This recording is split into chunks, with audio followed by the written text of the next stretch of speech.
Bem-vindo à aula de construtores. Os construtores são blocos de comando que você pode usar para inicializar os seus objetos.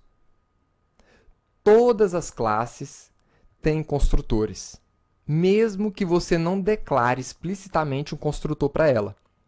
Quando isso acontece, o seu compilador cria um para a sua classe. Então, aqui no nosso modelo UML, temos a representação de um carro e, logo aqui embaixo, a representação de um construtor de carro. Como você pode ver, o construtor ele se parece muito com um método, mas ele não é um método, porque ele não retorna um valor, ele não tem um tipo de retorno. E todo construtor tem o mesmo nome da classe. Né? Então, é assim que nós representamos, no nosso diagrama de classes, UML, um construtor. Vamos criar um carro com base nesse projeto e mostrar para você como se comporta e como é a aparência de um construtor. Crie a classe carro.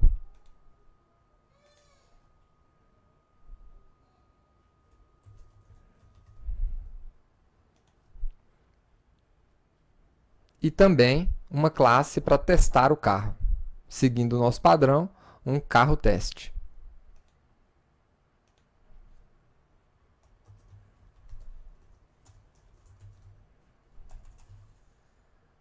Marque a opção Public Static Void Main para ele já criar o método main para você.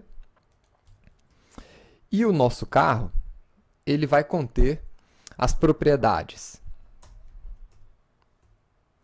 modelo, velocidade máxima,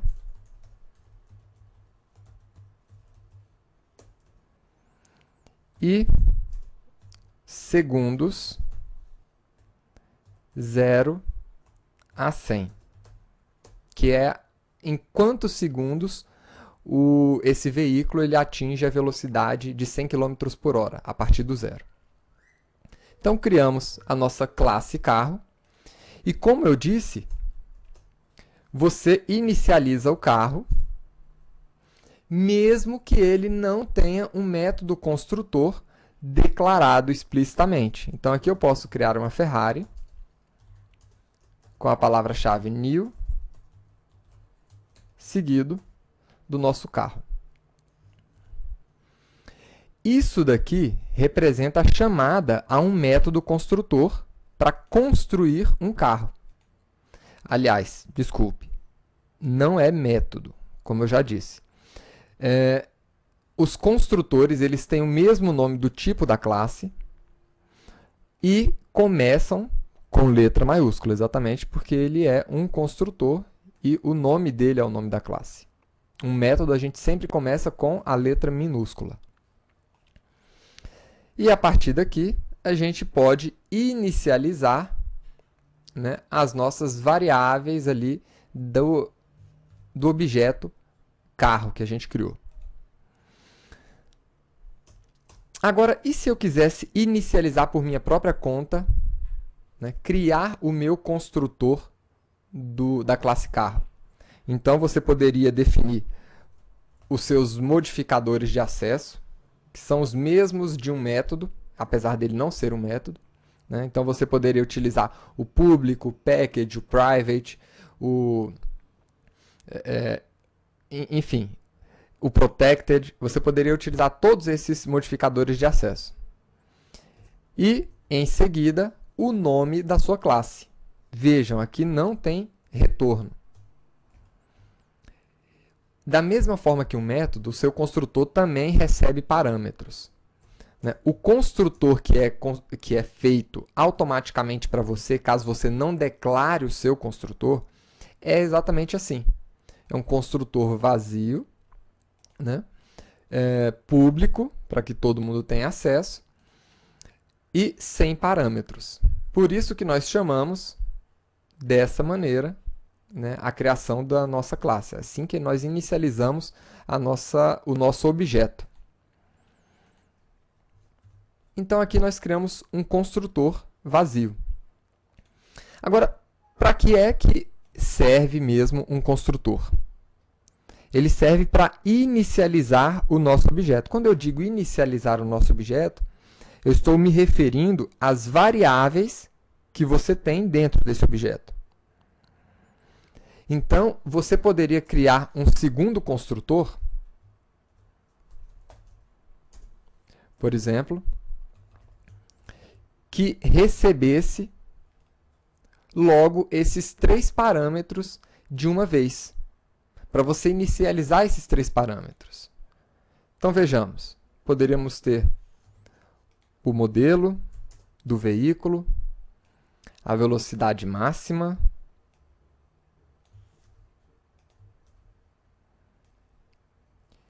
e os segundos de 0 a 100, sendo inicializados diretamente dentro do construtor. Então, this.modelo é igual ao modelo que estamos recebendo no parâmetro. This.velocidade máxima é igual à velocidade máxima que o internauta, que o usuário passou como parâmetro desse construtor. E segundos de 0 a 100 também. Então, está aí. Agora, o nosso carro tem 2 construtores disponíveis para inicializar um objeto do tipo carro. Agora, qual é a vantagem disso? Vejamos o seguinte. Você quer inicializar o seu objeto carro da forma tradicional. O que você precisaria fazer? Após criar o objeto, chamar novamente, né, aquela referência ao objeto e definir o seu modelo. Então, por exemplo, vamos criar aqui uma Ferrari Enzo.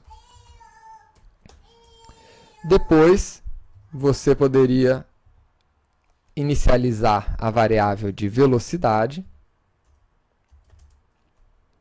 com 349 km por hora, a velocidade que a Ferrari faz. E em seguida, né, os segundos de 0 a 100. Em 3,2 segundos, ele chega a 100 km por hora. Perfeito.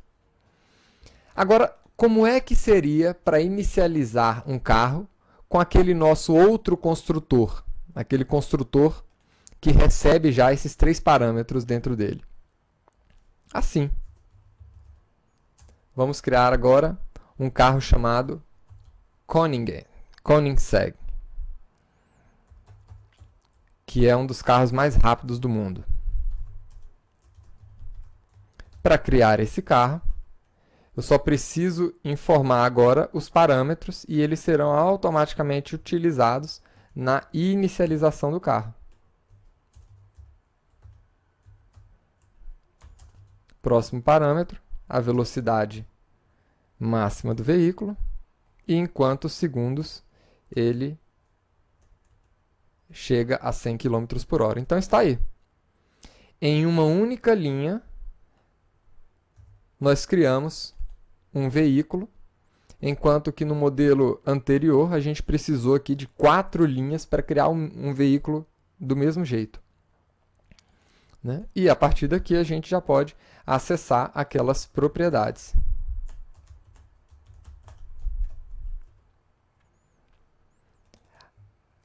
Aí você pode se perguntar.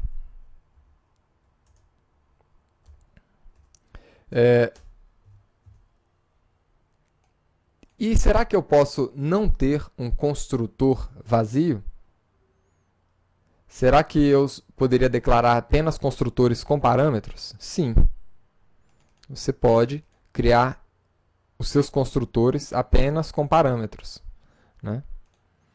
Aí já não vai ser mais possível, né? Se você remover esse construtor, não será mais possível inicializar o veículo dessa maneira. Tanto que você vê aqui já um erro, né? Porque não existe um construtor carro definido dessa forma.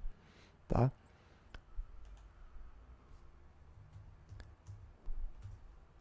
Então, essa foi a aula de construtores. Na próxima aula, nós vamos começar a ver como o carro se relaciona com um objeto do tipo motor. Que tipo de relacionamento é esse? Até a próxima aula.